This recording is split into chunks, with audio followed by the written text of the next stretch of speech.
Je disais tout à l'heure qu'il n'y avait pas de souveraineté du peuple sans souveraineté de la nation.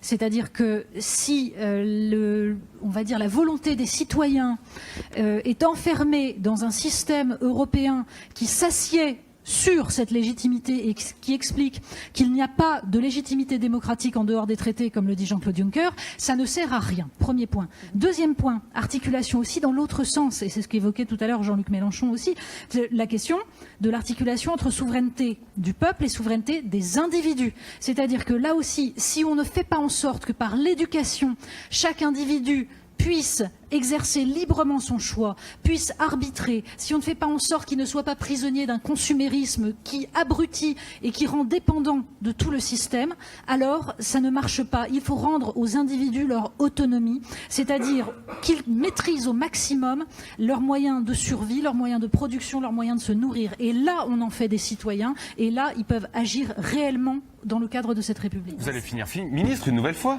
Oui, et surtout une belle ambassadrice de l'avenir en commun, parce que c'est exactement ce dont il s'agit dans l'avenir en commun, c'est-à-dire qu'on prévoit dans ce programme justement de rendre citoyens les gens grâce notamment à tout un arsenal de mesures qui en fait défont le carcan, qui aujourd'hui empêche véritablement de s'impliquer et de faire de la politique en République. Voilà.